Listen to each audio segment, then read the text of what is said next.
और ये बी है। जो ये बोल रहे थे बातें नहीं, जो ये बोल रहे थे कि आपको कैसे पता लगता है कि पॉइंट, मुझे भी नहीं पता लग रहा था, मैं तुम्हारे सामने बना रहा था, लेकिन मुझे एक बार और ड्रॉ करना पड़ेगा डायग्राम। अभी जितना दिख रहा है उतना छोटा करते जाइए।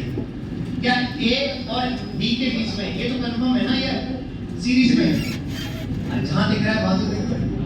अरे बोलो ना यार, तो ए और बी यहाँ पर है। अच्छा ये यहाँ से करंट इधर देखो कैसे सोचना है, यहाँ करंट एंटर करेगी तो जो इसमें बटेगी, जो इसमें जाएगी वो इसमें जाएगी। Yes sir. यहाँ पर नहीं पता लग रहा है तो होल्डर करेंगे। अच्छा जो यहाँ पर बीच पर आके करंट कलेक्ट होगी, ठीक है, ध्यान सुनना, तो ये वाली करंट तो ऐसी नहीं होगी, तो ये दोनों किस में दिख रहे हैं, सीरीज में। ये दोनों भी किस में दिख रहे हैं, कितना 3/2 लिखते जाइए। तो कितना पॉइंट हुआ, एक पॉइंट है, बी पॉइंट है, अरे बोलो यार, सी है और डी। अब देखते जाइए ये किसके बीच में है, ए और सी के बीच में, कितने का, r/2 का। ये किसके बीच में था, कितना 3r/2। जो लगता है ये हटा, ये भी हट गया।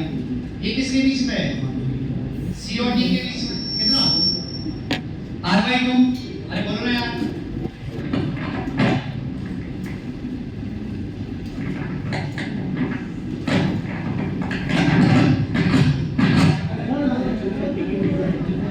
तुम परेशान कर दो, मैं भी ऐसे ही करता। हेलो हेलो, मैं एक स्टोरी याद आई, हालांकि एक स्टोरी सुनाता हूँ। ऐसे शुरू से चुप रहोगे तो सुनाऊंगा ऐसे। अभी तो वो भी चुप हो गए जो पूरी टाइम नहीं सुन रहे थे। मैं क्या सुनाता हूँ, एक्चुअली जो भी पहले जैसे मोबाइल वगैरह जब जस्ट स्टार्ट भी नहीं हुए थे तो रिसीवर वाले फोन, लेन वाले फोन हुआ करते थे। तो मेरे गांव में मेरे घर पर ही लगा हुआ था, तो गांव के बाकी जो लोग हैं उनके बच्चे लोग मालूम जॉब करते बाहर, तो घर वाले तो गांव में ही रहते हैं। तो मेरे गांव में एक पड़ोसी दादी थी, तो उनका बेटा था सीआरपीएफ, होता क्या होता है वो, रेलवे पुलिस वाले, हाँ सीआरपीएफ में था। तो उनके बेटे का कॉल आया, है ना, तो हमने बुलाया कि हाँ आपके बेटे का कॉल है तो बात कीजिए। सुनते रहिएगा, लेकिन सुनने के साथ साथ देखना भी पड़ेगा सर। तो उनका कॉल आया, उधर से उनका बेटा बोला हेलो, है ना दादी, है ना, फिर बोला उनका बेटा हेलो, फिर उनका बेटा बोला हेलो। वो कुछ बोल नहीं रही है, वो अपने हिलने की स्पीड बढ़ाई जा रही है, आप समझ गए होंगे। फिर दादी का रिप्लाई आता है, लला कितना हिले, क्या हिलते हिलते गिरी पड़े हैं। तो हेलो हेलो को वो क्या समझ रही थी, हिलो समझ रहे, समझ गई क्या। और ये बनावटी नहीं, ये सच है, ये ठीक है, गांव वाले नहीं समझते बेचारे। हंसी नहीं आई, हंसी नहीं आई, हाँ स्टोरी हेलो से आई, वो याद आ गई, क्योंकि याद करके तो नहीं आता हूँ, यहाँ बहुत सुन हो जाता है। इधर हो गया बस, बातें नहीं, स्टोरी छोटी थी। अरे बातें नहीं,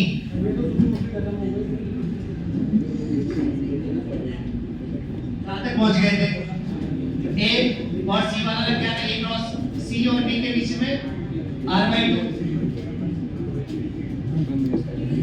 और ये डी और डी के बीच में आपने लगा दिया कितने का, 3r/2। थोड़ा ठंडा कर है, ठंडा हो जाएगा दिमाग। और भी बचा क्या, बचा क्या, सी और डी के बीच में क्या क्रॉस बना चुके हो। क्या अब आपको बैलेंस इक्वेशन नॉलेज दिख रहा है, ए और बी के बीच में क्या दिख रहा है, क्या रेशियो मेंटेन है। तो यहाँ के और यहाँ के पोटेंशियल क्या हुए होंगे, तो बीच वाला हट गया होगा, अरे तो ये हट गया, खराब हो गया, तो ये कितना हो गया, और ये कितना हो गया, 3r और r और 3r ए और बी के बीच में किस में आ गए, तो r इक्वलेंट अक्रॉस AB कितना हो जाएगा 3R अपॉन 4 तो 3R बाई 4। दूसरा तरीका बताओ मत देखो इनफाइनाइट सीरीज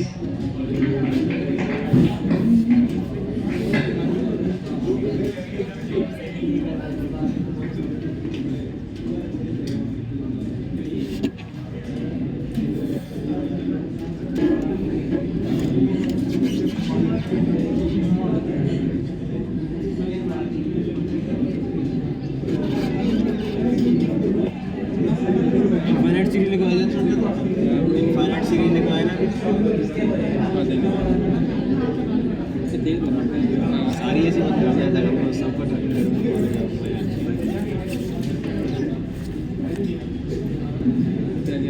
सारी ऐसी कर दी है सारी बढ़िया कर हो जाएगी ए और बी के क्रॉस इधर देखो ये क्या है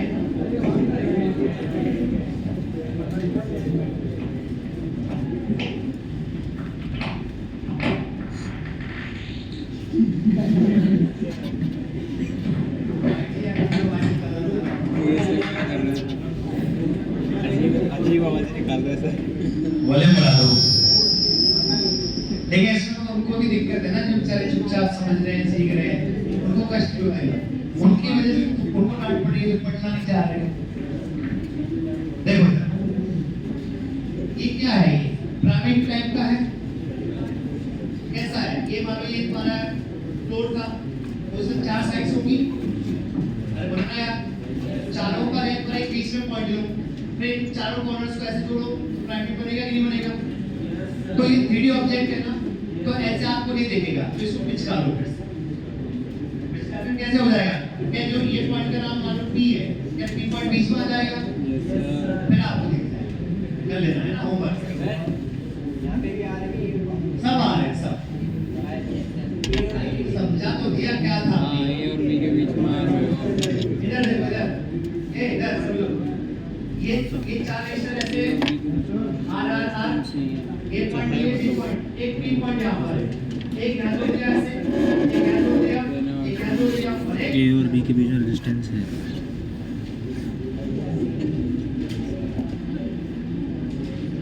आगे लिखिए इनफाइनाइट सीरीज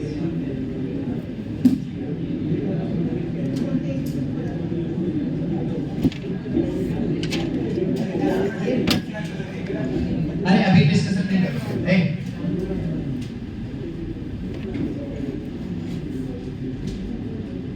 जिसके ना कंट्रोल नहीं हो रहा है बिना बात की गेट खुला हुआ है चुपचाप निकल जाओ समझ लो तब तक चुप बैठो इधर देखिए ये R है ये 2R है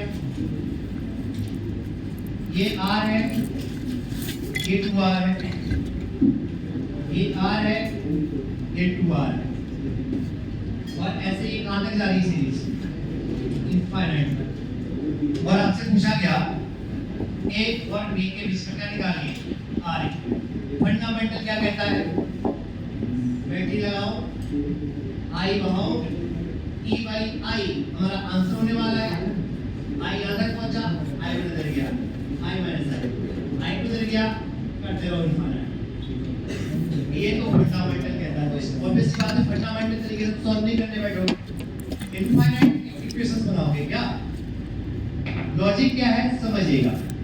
अच्छा इस पर क्वेश्चन पूछा नहीं गया है बट पूछा जा सकता है सभी लोग बोर्ड पर अगर मैं बोलूं कि A और B के बीच में लेट R इक्वलेंट की वैल्यू कितनी आएगी अरे आवाज कहां से आ रही है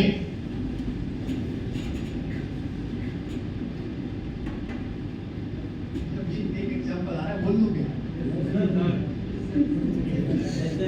वो एग्जांपल वैसा वाला नहीं है मतलब सामने वाले के उतारने वाला है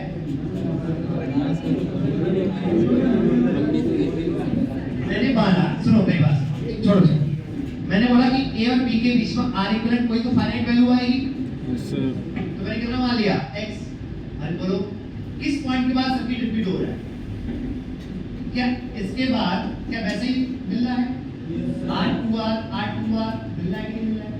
तो मैंने यहाँ पर एक पॉइंट लिया C और यहाँ पर लिया B। सुनते रहिएगा सही से। अगर मैं अब इतना ही सर्किट इधर का देखूं, इसका भूल गया, इतना ही सर्किट अब मैं देखूं, क्या मैं C और D के बीच में भी R इक्विवेलेंट लगभग X बोल सकता हूँ?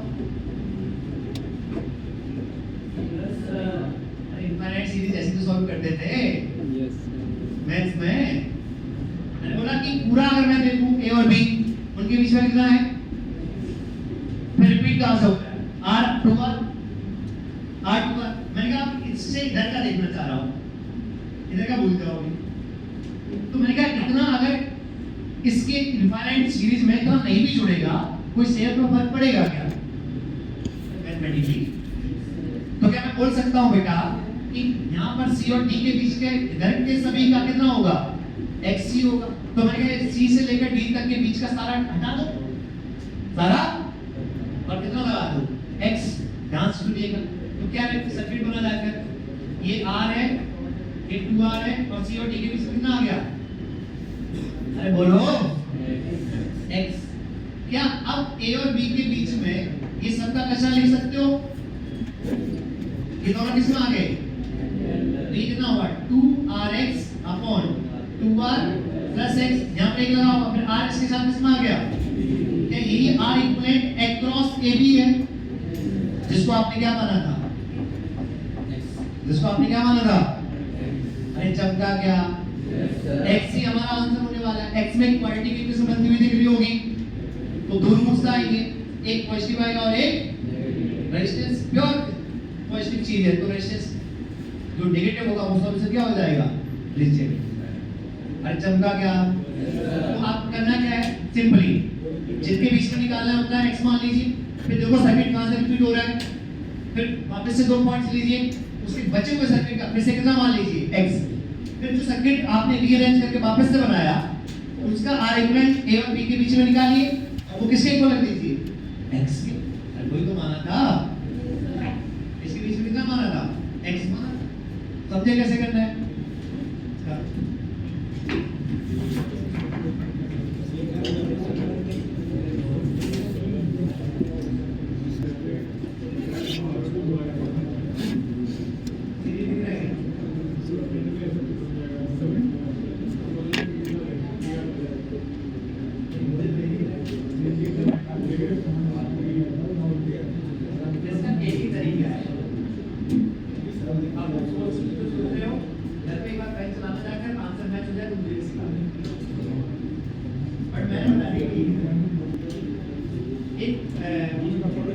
फिजिक्स ओलंपियाड में क्वेश्चन आया हुआ था, वो भी करा ही देता हूँ।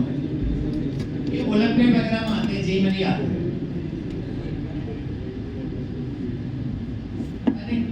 तो तुम्हारे किस काम पर है, इसके लोग पढ़ा देते हैं, इस मॉड्यूल में क्वेश्चंस भी पढ़े होते हैं। लॉजिक समझ में आया, इतना है तो मुझे बताओ ना यार, क्या बना जाके बताना यार, 2RX plus 2R square plus RX is equal to 2RX plus X square। सही है क्या, 2R square plus RX 2RX plus X। सही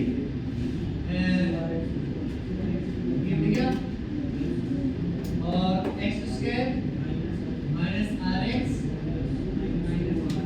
माइनस 2r स्क्वायर बन गया। तो x की वैल्यू ये बड़ा आंसर होने वाला है, तो आंसर क्या हो जाएगा, माइनस b प्लस माइनस वाला नहीं लूंगा क्योंकि वो पता है कि नेगेटिव ही आने वाला है, minus b root over b square minus 4ac 8r square, ये आंसर है। सही है, कितना आया,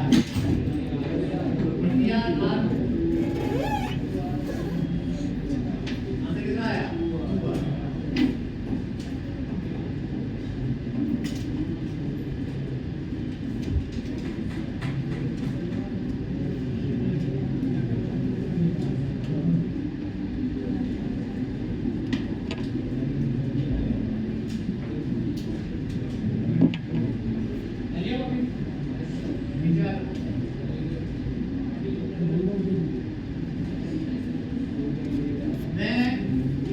दे रहा हूँ, तो कोई दिक्कत नहीं। मैंने बोला मैं बात करूंगा, मैं समझाऊंगा, तब कोई डिस्टर्ब नहीं करेगा। तुम्हें सीखना है, मत सीखो काम में।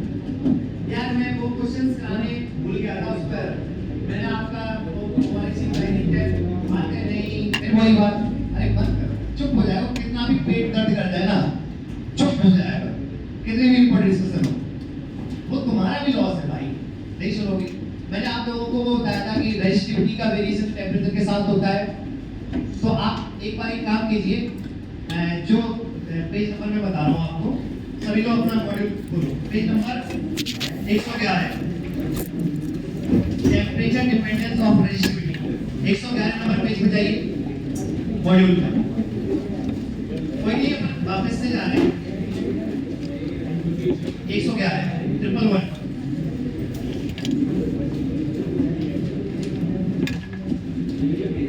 एक काम देखो, वापस से कोई दिक्कत नहीं, वापस से अपन जनरल बात करने जा रहे हैं। Coefficient of thermal expansion, coefficient of thermal expansion alpha.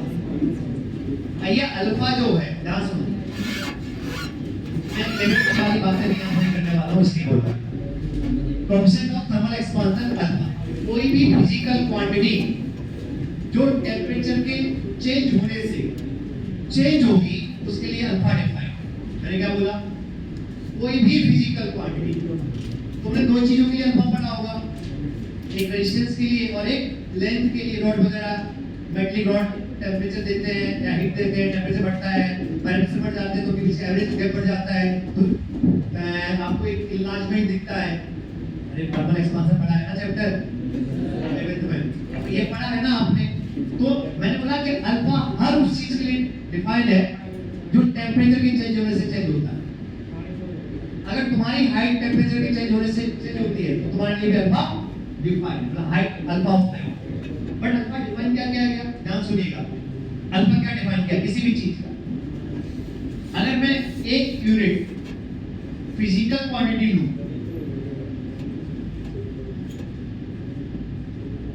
एक यूनिट फिजिकल क्वांटिटी लूं और ध्यान सुनते रहिएगा, डेफिनेशन बता रहा हूं, और उसका टेम्परेचर में चेंज, टेम्परेचर में चेंज 1 डिग्री सेल्सियस कर,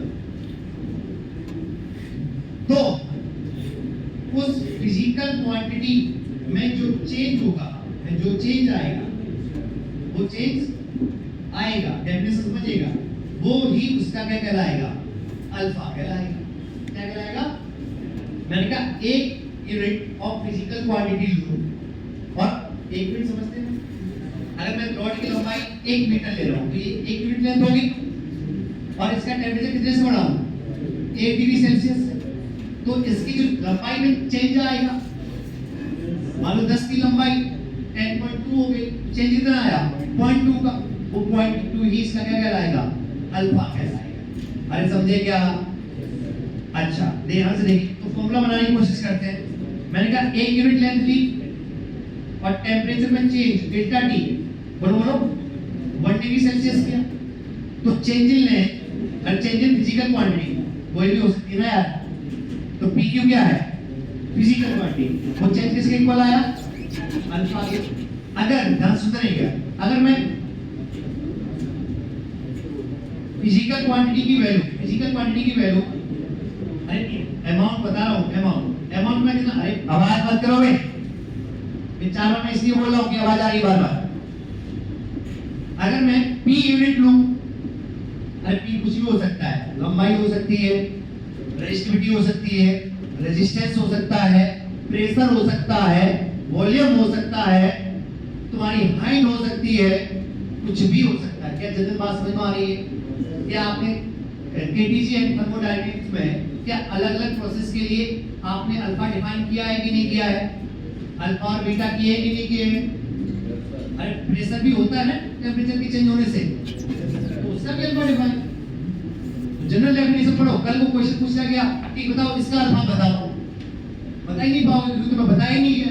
मैं क्या 99% जगह ये वाली डेफिनेशन नहीं बताई जाती है, कोई बता देते हैं रटा हुआ चला आ रहा है किताबों में, ऐसी वर्मा में दे दिया, उसमें दे दिया है। कि रेजिस्टेंस में अल्फा चेंज होगा, यहाँ पर रॉड की लंबाई बढ़ा रहे हैं, टेम्परेचर बढ़ा रहे हैं तो लंबाई बढ़ेगी, तो उसका उसका किसी का भी अल्फा डिफाइन है। मैं अभी एक क्वेश्चन कराऊंगा आपको जो कोई रेजिस्टिविटी से कोई कनेक्शन नहीं है। अब देखो, अगर मैं पी यूनिट लेता, ये पी यूनिट क्या है? फिजिकल क्वांटिटी का वैल्यू है। ये कोई भी हो सकती है, प्रेशर हो सकती है, वॉल्यूम हो सकती है, कुछ भी जो टेम्परेचर के चेंज होने से चेंज हो रही है, तो उसका अमाउंट कितना है? P unit. और इसका अगर temperature delta T 1 degree Celsius बनाता तो इस फिजिकल क्वांटिटी में चेंज बेटा कितना मिलता? अल्फा इनटू पी मिलता। Unity method. अगर मैं इसी पी यूनिट लेता और टेम्परेचर में चेंज कितना करता? डेल्टा टी, तो चेंज इन फिजिकल क्वांटिटी उसमें कितना मिलता? P into alpha into delta T. अरे बोलो ना यार। Yes, sir. तो कोई भी फिजिकल क्वांटिटी तो अल्फा डिफाइन किया गया, बोलो अल्फा की वैल्यू क्या आई? Delta P upon delta T into क्या? 1 अपॉन P। तो P कोई भी फिजिकल क्वांटिटी है, P क्या है उसका? Numerical value. डेल्टा P क्या है? Change in value. और डेल्टा T क्या है? Change in temperature. अब समझना एक बात, मैंने कहा क्या तुम्हारा रेजिस्टिविटी का फॉर्मूला था, बोलो mass of electron upon n square into tau. तो मैंने कहा टाउ, ये सारा कैसा तो किसी भी पर्टिकुलर मटेरियल के लिए कांस्टेंट है, बट टाउ किसका डिपेंडेंट है? टेम्परेचर पर। तो अगर तुमसे पूछ लिया ना यार नालायक को, अभी बोलते ना तुम पूरे उसमें जाकर पूछ लेना कि टाउ का बताओ अल्फा क्या है, कोई ही नहीं बता पाएगा, मैं गारंटी देता हूं, क्योंकि उन्हें पता ही नहीं अल्फा का मीनिंग क्या है। तो अल्फा ऑफ टाउ क्या डिफाइन करते हैं? 1 upon tau D tau upon D T. अरे छोटी चेंज के लिए तो डेल्टा हमारा टी हो जाएगा। समझ में आ रहा है क्या? सर अल्फा ऑफ रेजिस्टेंस बताइए। अल्फा ऑफ तो 1 upon resistance dr by dt। Sir alpha of resistivity बताइए। Resistivity 1 upon rho d rho by dt। Sir alpha of volume of gas, volume of, लेकिन वॉल्यूमेट्रिक चीज के लिए bulk modulus define करते हैं। क्या डिफाइन करते हैं? अरे समझा क्या? अब यहाँ पर ये तो समझ में आया। तो हमने एक फॉर्मूला लिखा था, मैंने बोला था कि अगर किसी भी रेजिस्टेंस का या रेजिस्टिविटी को टेम्परेचर में चेंज बहुत कम करते हैं तो वो ग्राफ जो आता है वो कैसा आता है? तो आप उसमें ग्राफ देखिए, मैंने जो बात बोली थी वो सारा एक्सपेरिमेंटल डेटा था। अगर आपको यहाँ पर देखिए एक ग्राफ पूछे जा चुके हैं, जेईई मेंस में भी पूछा जा चुका है और नीट में भी पूछा जा चुका है। और ये जो पहला ग्राफ है वो किसका है? कॉपर का है, मतलब मेटल्स का है। और दूसरा किसका है? नाइट्रोम का है। है कि नहीं? तो नाइट्रोम का जो टेम्परेचर में चेंज होता है तो रेजिस्टिविटी कैसे चेंज होती है? लीनियरली। बट मेटल्स का इधर देखो, रेजिस्टिविटी ऑफ कॉपर और इधर क्या लिया मैंने? टेम्परेचर। तो आपको ग्राफ अगर ध्यान से देखोगे तो आपको ग्राफ ऐसे दिख रहा होगा, ऐसे दिख रहा है। और यहाँ पर नंबरिंग कर रखी है, थोड़ा यहाँ पे क्या टेम्परेचर में चेंज, ध्यान सुनना, अगर टेम्परेचर में चेंज मैं 0 से 50 तक करता क्या ग्राफ लंबो लीनियर है? तो अल्फा और टी का रिलेशन क्या लीनियर फंक्शन आना चाहिए, y mx + c टाइप का, इसलिए आया। और मैथमेटिकली देखें तो देखिए 1 upon rho d rho by dt equal to alpha of resistivity, कमल कोएफिशिएंट ऑफ रेजिस्टिविटी। अरे बोलो ना यार, ठीक है। तो आप यहां से बेटा क्या लिखते हैं? d rho upon rho equal to क्या? Alpha dt। दोनों तरफ क्या कर दो? इंटीग्रेट। यहां वेरिएबल कौन है? टेम्परेचर। यहां वेरिएबल कौन है? रेजिस्टिविटी। वही होगा। तो मैंने माना कि T1 टेम्परेचर पर रेजिस्टिविटी कितनी थी? ρ1। T2 टेम्परेचर पर रेजिस्टिविटी कितनी थी? हो सकता है कि वो क्वेश्चन मॉडिफाई करने के लिए अल्फा भी किसका फंक्शन दे दे? टेम्परेचर का। किसका फंक्शन दे दे? क्या alpha as a function of temperature डालना पड़ेगा, देन इंडिकेट करना पड़ेगा, देन आपको लिमिट डालनी पड़ेगी। अरे बोलो ना यार।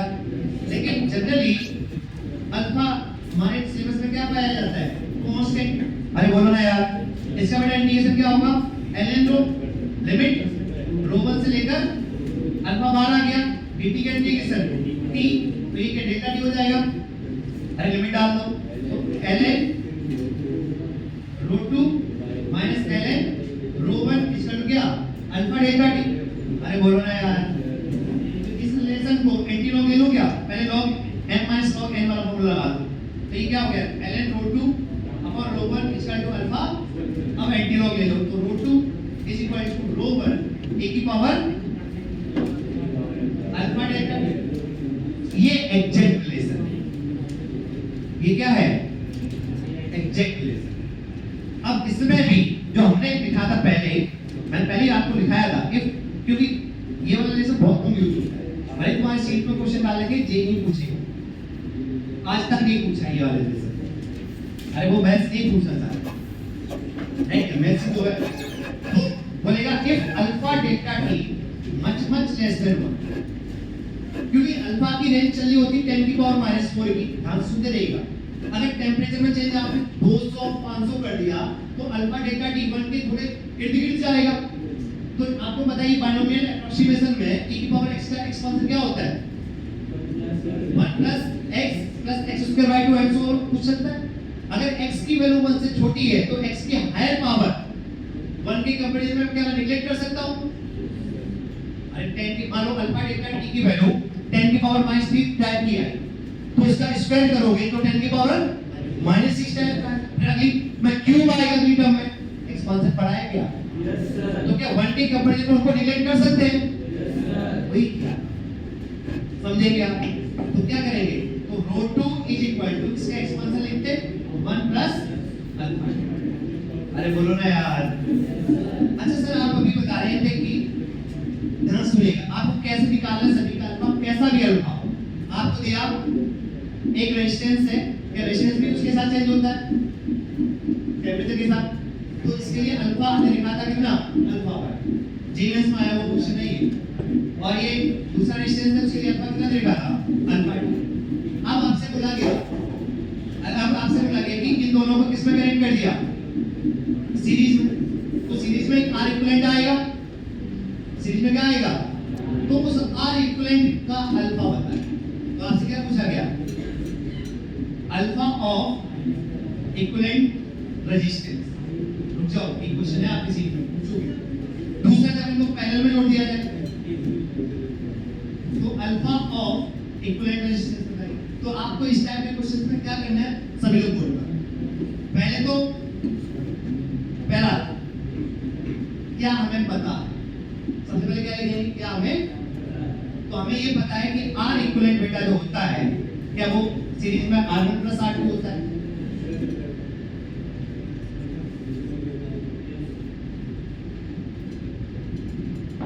फाइंड क्या करना है? फाइंड क्या करना है? नहीं, फाइंड से पहले देखो गिवन क्या है। गिवन क्या है? अगर गिवन वाला समझ में आ रहा हो तो alpha 1 equal to 1 upon R1 d R1 by dt।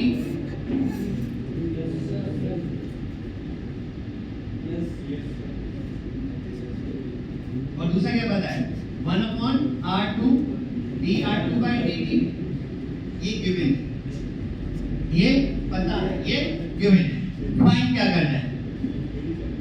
Find क्या करना है?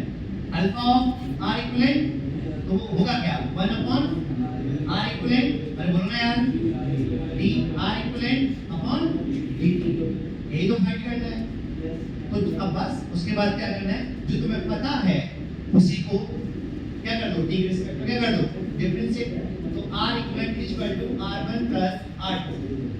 ये तरीका कहीं नहीं मिलेगा सॉल्यूशन का, पता नहीं लोग क्या क्या सॉल्यूशन करके निकालते रहते हैं। ये हर जगह के लिए वैलिड है, किसी का भी अल्फा पूछा जाए। मैं ये कौन बढ़िया क्वेश्चन कराऊंगा, देखो क्या करना है? टी के रिस्पेक्ट में डिफरेंशिएट कर दे, टी मतलब टेंपरेचर, तो D R equivalent by dt is equal to क्या? D R1 by dt। ये वैसा ही है सब कुछ जैसा अपन एरर में करते थे। एरर पढ़ी क्या आप लोगों ने? ठीक है, अब क्या करें बताओ? क्या सेकंड इक्वेशन को फर्स्ट से डिवाइड कर दें? सेकंड इक्वेशन को क्या फर्स्ट से डिवाइड कर दें? सही ना? ठीक है, तो D are equivalent upon D T divide करोगे तो यहाँ पर क्या आएगा 1 अपॉन इस, ये हमारा आंसर है।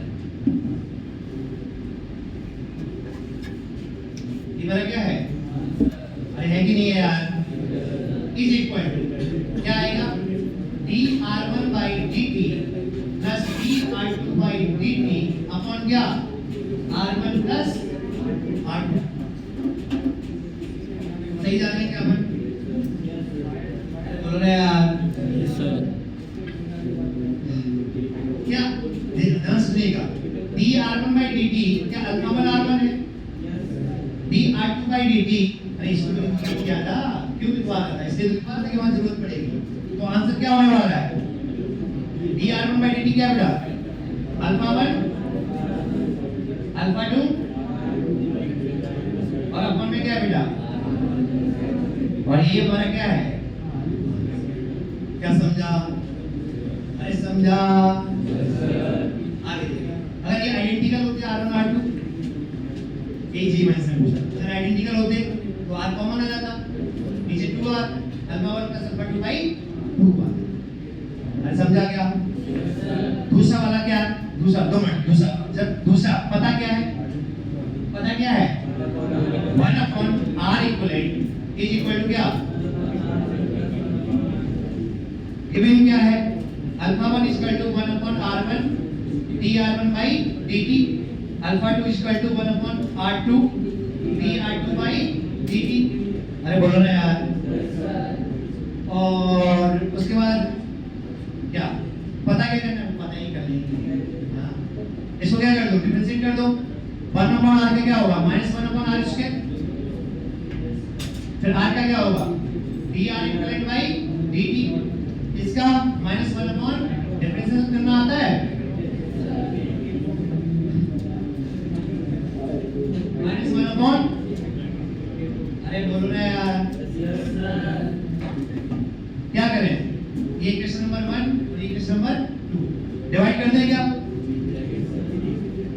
अरे कर दो डिवाइड, फर्स्ट यूज करोगे सेकंड डिवाइड बाय फर्स्ट, क्या आया मतलब माइनस से माइनस उठ गया, तो d r equivalent upon dt 1 upon r equivalent का स्क्वायर अपॉन क्या है 1 अपॉन r इक्वलेंट, अरे बोलो ना यार, d r1 by dt into 1 upon r1 square plus 1 upon r2 square, अरे चीटियां काटने लग गई क्या, जो बोतल गिराने लग गए,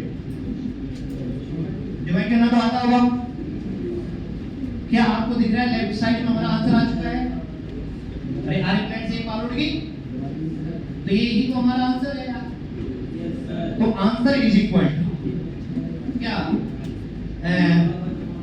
इसको क्या लिख सकता हूँ dr1 by dt alpha 1 r1, अरे बोलो ना यार, तो ये क्या बचा अल्फा 1 अपॉन r1, वो क्या बचेगा alpha 2 upon 1 upon r1 plus 1 upon, ये आंसर है।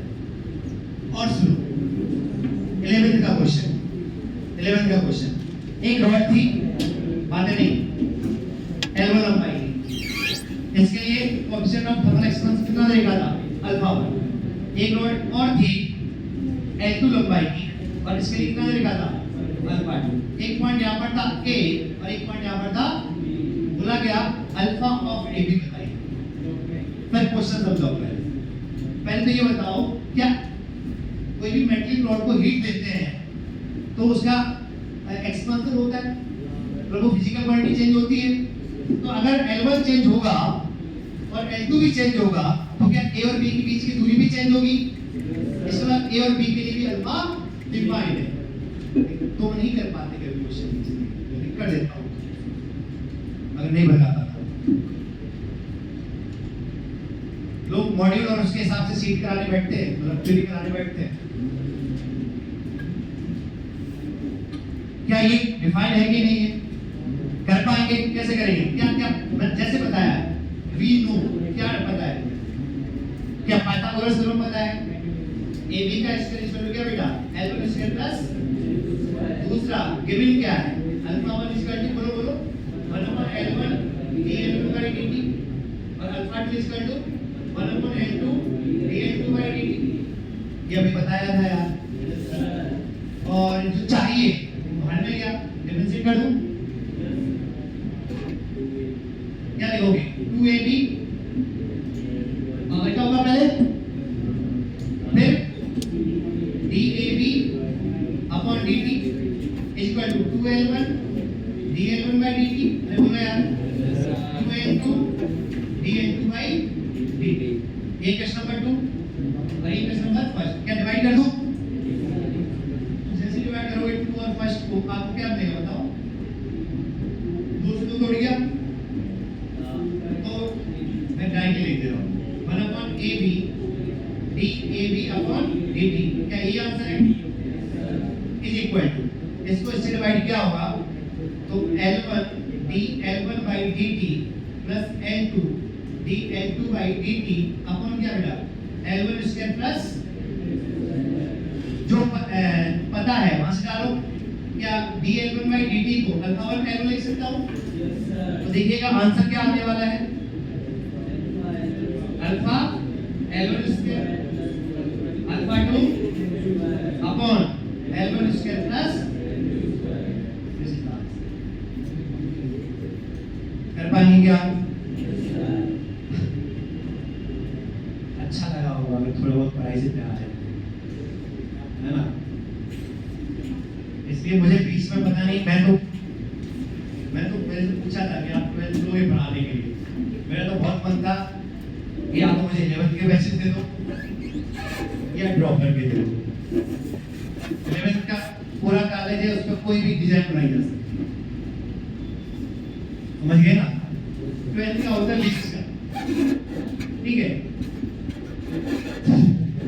और ड्रॉपर का भी सही रहता है, ड्रॉपर वाला भी उसको भी सब पढ़ाना ही होता है, तो एक तरीके से वो भी ब्लैक है, लेकिन उसमें थोड़ा ये होता है कि उसको थोड़ा ज्ञान होता है ना, तो वो अधजल गगरी छलकत जाए, मैं ना वो भी दिक्कत वाली बात हो जाती है। वाह, कोशिश करना कि आज जाते जाते एकदम प्यार से बाय बोल कर दो।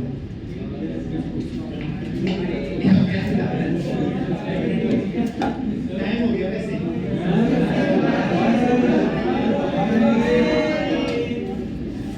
चलो बाय। कॉपी कर लो, ये इंपॉर्टेंट चीजें हैं,